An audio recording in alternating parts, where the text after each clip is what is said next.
If you're wondering, the answer is Diehard. But I do have my reasons for that. I know there are a lot of Diehard defenders out there. Yes, that joke is not nearly as funny as I think it is.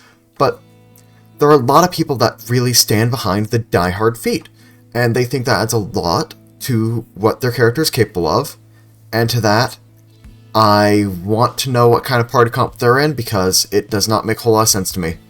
I think there are basically better options than Diehard at pretty much all levels from most views of analysis.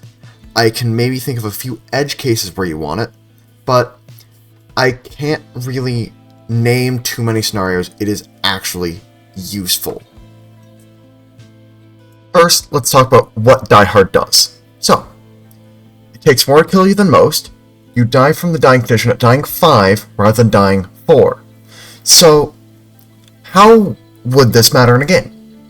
That is an honest question, and the answer is, if you are on the ground dying, and you already have 4 failed death saves, you then get another chance of rolling a die.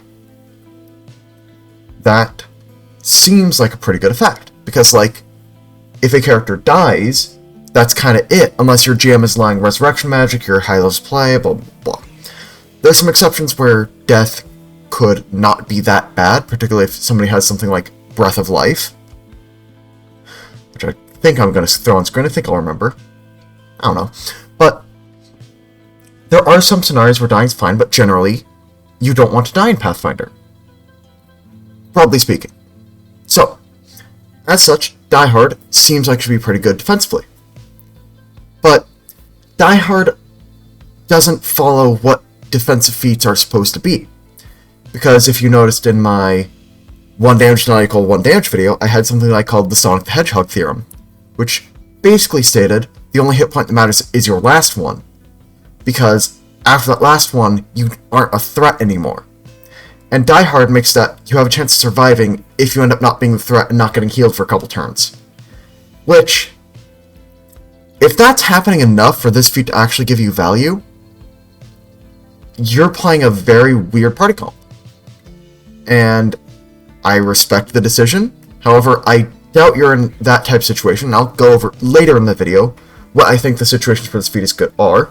But first, I want to discuss a few alternative general feats that I greatly prefer compared to Diehard, that I think I'd pick first on any generic character unless I was in those very, very niche party comp situations. Let's start off with its sister feat, Toughness. So what Toughness does is it increases your maximum hit points by your level. Now, if you're a wizard, this still increases by your level.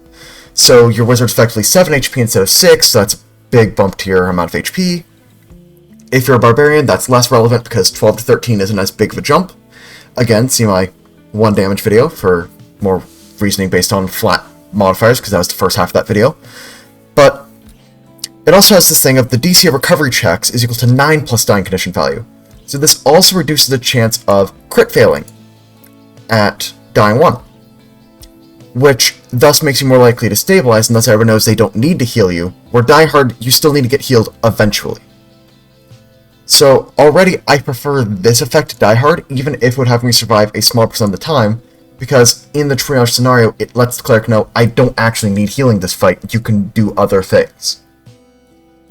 So, already I'm liking it more, but that's basically flavor text compared to having more HP, because this pushes back that point where you're no longer a threat, possibly one more attack. And if you can survive one more attack and get one more turn, that's all you need to swing a fight sometimes. So, Diehard can never give you an extra turn. This has the potential of giving you an extra turn, and you win on your turn, so thus, Toughness can actually translate to offensive power by just surviving long enough to actually output something powerful. However, Diehard, you're never going to use Diehard and then output something powerful from that, unless it's a very weird scenario where the cleric had to be healing everybody all the time, still has slots remaining, and then heals you when you're already on the ground. But that's such a rare scenario from practical experience that I don't think Diehard has a practical effect on if your group wins a fight or not. And that is how I value things. How likely is this to win me a fight?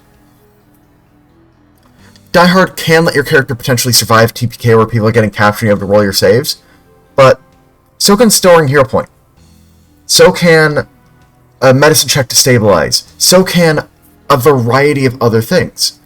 So I am not a big believer of that, and I think that toughness is better as a general feat for survivability.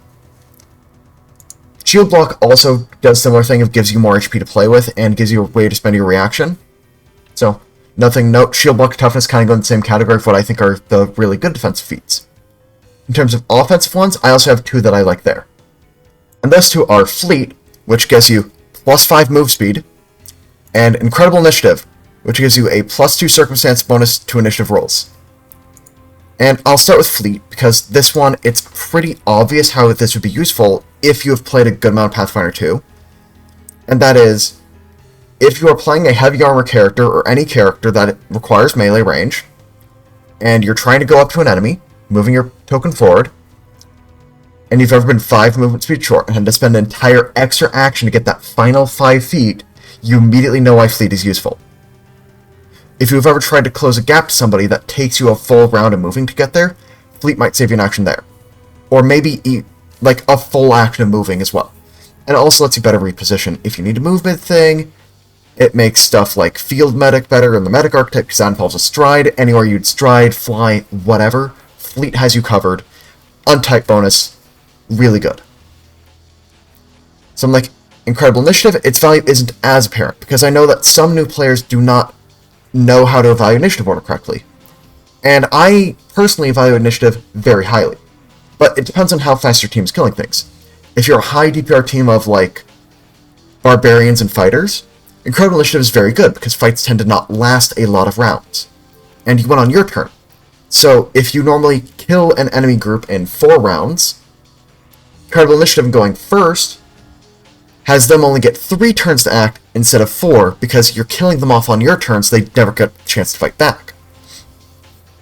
And on an individual level, if you're something like a wizard or a barbarian or a fighter, you can imagine how going first and either throwing out a big area damage spell, big debuff, big buff, or just simply running in there and hitting first to then allow yourself to remove 1 turn from them can be super, super valuable.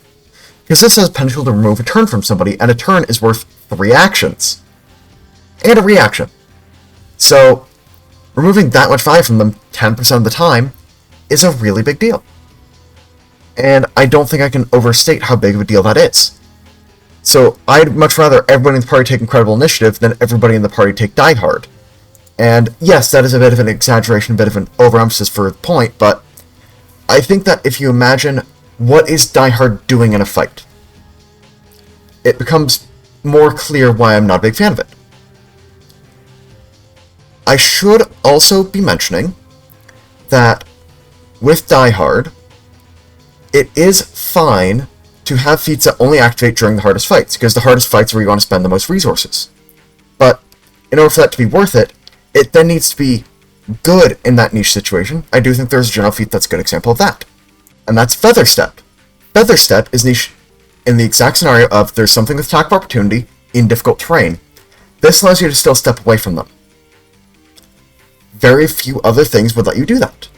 And there's just a general feat. You can take it if you have 14 dexterity. Simple enough. Same level as Diehard. It has a niche use case, but if that use case comes up, you're very thankful to have it. And that's the kind of category Diehard should be in. However, with Diehard, I'm not convinced that its use case comes up as often as this, and I don't think it is as useful as this, because for Diehard to be useful, you're knocked out, you're having to roll death saves, you need to roll bad on some death saves to get to dying 4, and then you need to start rolling good to then stabilize yourself. I am not convinced that is a scenario that is very likely to happen, even in the scenario it's supposed to be good.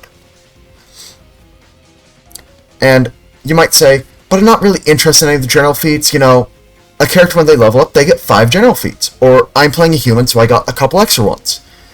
And I'm out of good general feats, and to that I say, no you aren't. Let me explain. So, general feats can also be skill feats.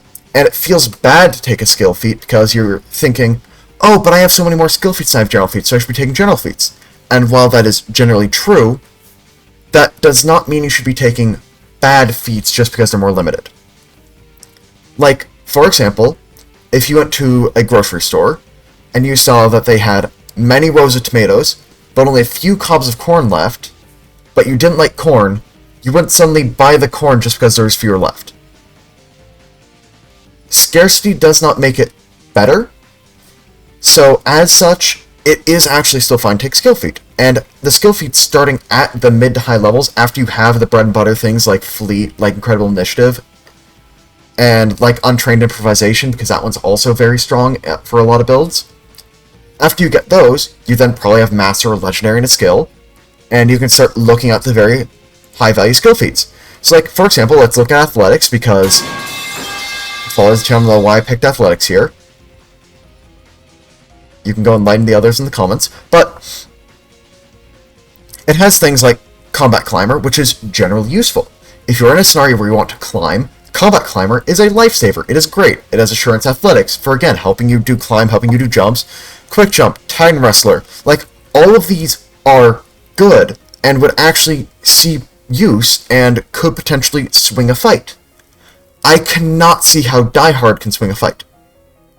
Like, you can make up some scenario where the cleric has been busy for a couple rounds due to a stun spell, and you've been on the ground just, like, dying, and you've rolled some fails, but not too many fails to die fully, and then the cleric goes over to you, heals you just in time, and they couldn't have done that if you died at dying 4. But I think for that to happen requires a lot of steps for it to be useful, and I don't think it's particularly realistic for Diehard to actually affect the game. Oh, and I should also mention what I think is the most underrated general feat, which is Canny Acumen. And this is mostly for that level 19 slot, that final general feat. Because at 17th level, you become a master in Save or Perception. So, if you're, for say, something like a rogue, this would then give you Master Fortitude save. So you're no longer completely gimped by disease and poison. If you're a fighter, this could buff your will saves so that you're no longer gimped by mind control and mental effects. If you're a barbarian, reflex saves so you might have a chance of surviving that fireball and not crit failing. It's useful to shore up your class's weakness. And if you're a caster, you're going to have a choice between Perception or Fortitude, or possibly even Perception for what you're doing, because all the casters cap out at Expert in saves, except for War Priest, because War Priest is a little bit special. Gets Master and Fortitude. So, Canny Acumen, covering up a class weakness, can also swing a fight. Again, something that Diehard cannot do. And now, I did say that Diehard had some niche scenarios where it's good. I'm going to swap back to my Just Webcam as I go talk about that. And those niche scenarios are if you need triage healing. So for example, if you only had one healer in your party of like 5 people, and they only have so many battle medicines they can use because they need to walk between all of you, they can know, okay, I get to the Diehard person last because they'll be fine for longer. That's one of the legitimate use cases of that if your cleric is the last one up and you need to get healing out now. Sure, I can accept that. The other use case for Diehard is if your party's been TPK'd and you're all getting captured, which is, if you have been following Ronald's Patreon, what happened to my character, Guts Clobber, inside of the Outlaws of Alcazar game. We TPK'd, again, but it was not my choice to do those tactics. I just didn't want to talk over the new players, because, yep. And I had Diehard on that character because I was playing a Holdsguard Orc, and I'll pull that up on the screen now. And Holdsguard Orcs give you the Diehard feat. So, I was just taking this for the extra HP, because I knew it was going to be a low-level game, so I just wanted the extra HP. Simple enough. Diehard was just like a rider effect. And it did actually end up saving my character's life. After I rolled 20 death saves on the ground, got to dying 4 twice, and whatever. But to prove my point, if I had toughness, I would have recovered in 2 rolls.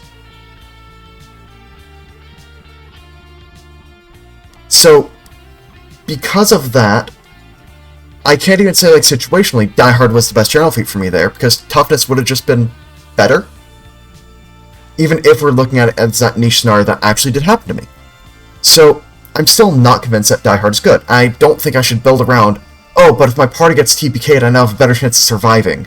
I don't think that's a good reason to build a character in a specific manner. Because ideally, you should be building your character in a way that you win fights and don't get TPK'd in the first place. But maybe I'm going out on a limb a little too hard for that one. That's all I have for you today. Subscribe if you want to see more stuff like this, because I'm likely to make more guides that are like this, where I just talk about why I don't like or do like something. And I'll give you the reasons for it, so that way you can then make informed decisions when you're making your own characters. Screen is going dark.